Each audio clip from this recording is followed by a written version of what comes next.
বাংলাদেশ একটি গণতান্ত্রিক দেশ, তবে আজ থেকে ২৫০০ বছর আগে প্লেটো গণতন্ত্র নিয়ে যা বলে গেছেন তার সাথে কি আজকের বাংলাদেশের কোথাও মিল আছে? তার বিখ্যাত বই দ্য রিপাবলিকে তিনি যে শাসন ব্যবস্থার শ্রেণীবিভাগ করেছিলেন সেখানে গণতন্ত্রের অবস্থান বেশ নিচের দিকে। প্লেটো মনে করতেন গণতন্ত্রে হুজুগ আর আবেগের দাম বেশি, কিন্তু যোগ্যতার দাম কম। বাংলাদেশের রাজনৈতিক প্রেক্ষাপটে প্লেটোর এই দর্শন মেলালে অবাক হতে হয়। বাংলাদেশে আমরা প্রায়ই দেখি যোগ্য বা শিক্ষিত মানুষের চেয়ে যার টাকা বেশি বা যে ভালো স্লোগান দিতে পারে সে নির্বাচনে এগিয়ে থাকে। প্লেটো ঠিক এটাই বলেছিলেন, গণতন্ত্রে মানুষ ডাক্তারের চেয়ে সেই মিষ্টিওয়ালাকে ভোট দেয় যে তাকে সাময়িক স্বস্তি দেয়। আমাদের দেশেও অনেক সময় দীর্ঘমেয়াদী উন্নয়নের চেয়ে স্বল্পমেয়াদী ত্রাণ বা প্রতিশ্রুতির জয় হয়।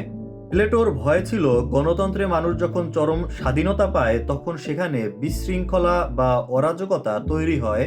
আমাদের দেশে নির্বাচনী সহিংসতা বা দলীয় কোন্দলগুলো দেখলে প্লেটোর সেই আশঙ্কার কথা মনে পড়ে। তিনি মনে করতেন সাধারণ মানুষকে আবেগ দিয়ে খুব সহজে ম্যানুপুলেট বা প্রভাবিত করা যায়, যা আমরা বাংলাদেশের ভোটের রাজনীতিতে প্রায়ই দেখি।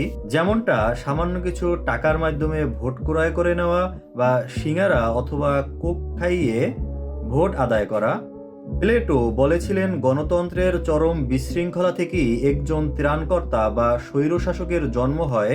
বাংলাদেশের ইতিহাসে আমরা বারবার দেখেছি রাজনৈতিক অস্থিরতার সুযোগ নিয়ে ক্ষমতার কেন্দ্রবিন্দুতে এমন কেউ আসে যে পরবর্তীতে আর ক্ষমতা ছাড়তে চায় না। প্লেটোর মতে গণতন্ত্রের অবাধ স্বাধীনতা যখন অপব্যবহৃত হয় তখন সমাজ একজন কঠোর শাসককে খুঁজে নেয়। এই সমস্যার সমাধান হিসেবে প্লেটো বলেছেন শাসনভার থাকা উচিত দার্শনিকদের হাতে যারা নিঃস্বার্থ এবং জ্ঞানী। প্লেটো গণতন্ত্রকে ভয় পেতেন কারণ এটি বিশৃঙ্খলা তৈরি করতে পারে। বাংলাদেশের বর্তমান অবস্থায় কি আমরা যোগ্য শাসক নির্বাচন করতে পেরেছি বা আদৌ ভবিষ্যতে পারবো, নাকি আমরাও প্লেটোর সেই আবেগী জনতার মতো ভুল শাসক নির্বাচন করব? That's 1 minute, see you tomorrow.